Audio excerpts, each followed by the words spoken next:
Здравствуйте, comrades! Welcome to the first ever episode of T-Ry YOLO and not Ed Rollo. Okay, so my little challenge for this for myself was to do this. No editing, I don't have that skill. So it's just me chatting through our content, the stuff in your textbook. Really importantly, that you look at the questions I've set you and that you read closely. Alright, so this little chat, we are talking through the initial challenges to Sovnarkom, the Bolshevik Soviet government.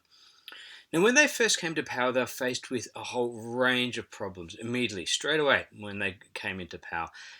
And a number of them were quite significant. So, the first one was they faced the civil servant strike. So, all those people who were the people that get the day-to-day government running, like what would be in our society, the Centrelink workers, secretaries, people like that, they weren't all on strike. And so you had incredible scenes of people like Trotsky, who was Commissar for Foreign Affairs, and Kolontai, who was Commissar for Welfare, turning up to the offices, and their staff had locked away the keys, hidden away files, threw all that stuff away. Even Trotsky was faced with this extraordinary scene of people just turning up and laughing at him and then walking out.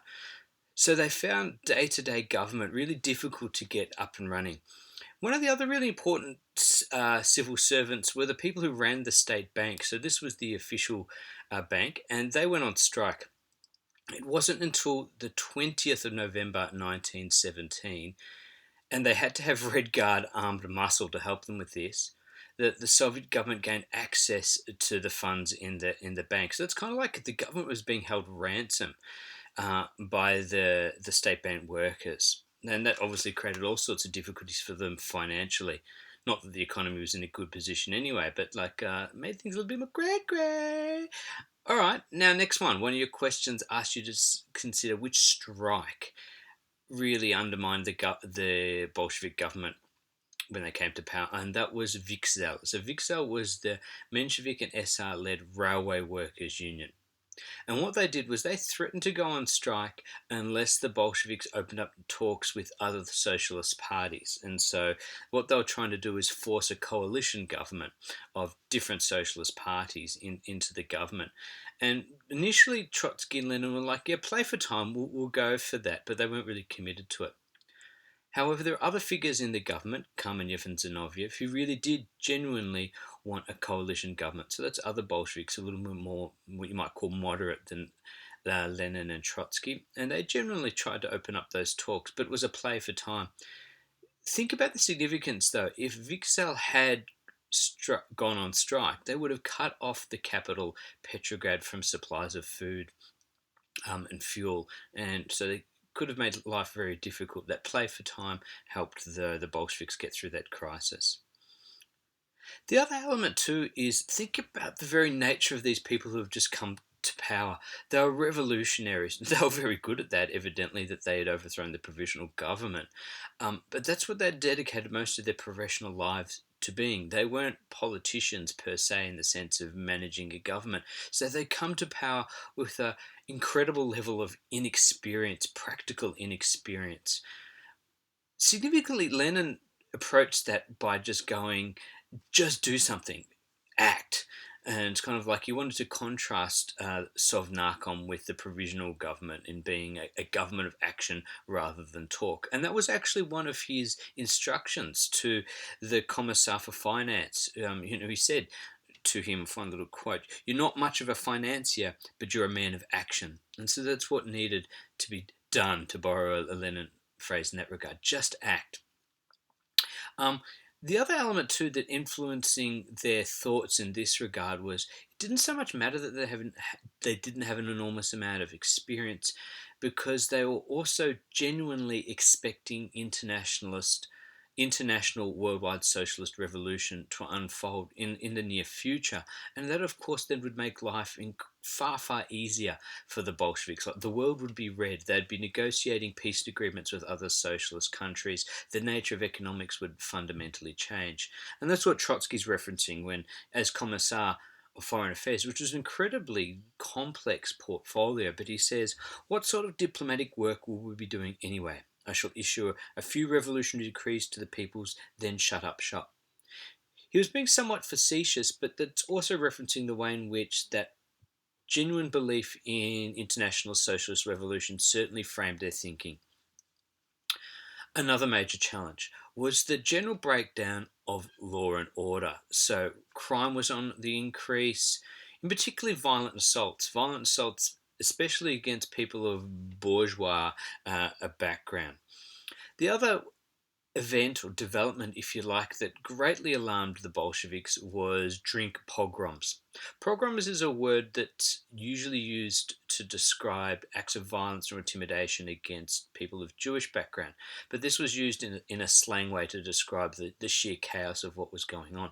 So, what was going on was that working class people were attacking mansions, the huge rich houses, and looking for their cellars, their wine cellars. In particular, the wine cellar of the Winter Palace was ransacked. And this was kind of like, can you imagine if the biggest Dan Murphys in the world were suddenly busted open and people were able to access all that booze? And so they went on a massive bender, is what drink pogroms are talking about. People were drinking themselves to death, fighting and killing each other over the fights for alcohol. Um, the government desperately tried to control this. But each group of people who they sent to try and manage the crisis, the drinking madness as they called it, weren't able to do so. So some people joined in. They sent some soldiers to guard against that, and they end up getting a little bit, it was just such a major challenge. Now, what's the problem? So Vladimir Antonov Ovsienko, who was one of the Bolshevik commissars who tried to deal with this problem, he says the following: a wild and unexampled orgy spread over Petrograd. We tried to stop them by walling up the entrances. The crowd penetrated through the windows, forced out the bars, and grabbed the stocks. An attempt was made to flood the cellars with water. The fire brigade sent to do this themselves got drunk. The whole city was infected by this drinking madness. So what's the big deal? Maybe things gonna look great. Okay, we're gonna party. It actually really did matter, because if you're really pissed, you can't gain socialist consciousness. You can't construct a socialist new society. So that's why that really mattered for them, and it was undermining general social stability as well, particularly because the class whom was involved in this, the working class, rather than the bourgeoisie, were meant to be the vanguard, the leaders of this new revolution. So perspectives in terms of looking about this, different people at the time, different contemporaries, responded in different ways to how they saw the events after October. So Maxim Gorky, the socialist writer, described it as a blizzard of greed, hatred, and vengeance. So it was looking quite with disgust, with alarm of what was happening, that the October seizure of power had opened up the floodgates of violence, and it was a terrible thing. Whereas, by contrast, poet Alexander Bloch, in a very famous poem called The 12, and this poem, well worth looking up, Bloch's poem The 12 describes 12 soldiers going on a bit of a rampage, a bit of a party through Petrograd in the October days, and the way in which they are both enjoying it, but also showing the way in which working class people have been empowered. And Bloch says this: "Put your shutters up, I say, there'll be broken locks today. Open your cellars, quick run down, the scum of earth are hitting the town." So this brutal violence was a feature of life on the streets of Petrograd, Moscow, and elsewhere. On one level, the new government were bothered by the violence. They didn't want to see society descend into anarchy. But if the violence was being directed at people of bourgeois background, that was okay. And you could see Trotsky justifying that. There is nothing immoral in the proletariat finishing off a class that is collapsing. That is their right. So if violence intimidated members of the upper classes, that was okay, but if it was more generally directed to working people, it was not. And that's what leads us then to this idea of a dualism, two sides to Bolshevik thinking in the early days of the new society. So there's two parts. There's an authoritarian part, an authoritarian line of thinking where the Bolsheviks are wanting to seize power and take control and control things very carefully. Then there's the libertarian element, and that alludes to the way in which the revolution was said to empower working people, to give them freedom to do what they would like in many regards. So the Bolsheviks thought it was important to empower the masses to be involved in the revolutionary process. Sometimes the slogan "loot the looters" is explained to, or is given to justify the way in which working class people could attack the bourgeoisie. Hold up my book for a second, but images like these of propaganda depicting the bourgeois, which is a Russian slang term for bourgeoisie. It's got insulting connotations to it. You'd say when you're swearing, it's like a bourgeois. But the way in which they're depicted as monstrous, inhuman, demonic, like spiders, because they're exploiters.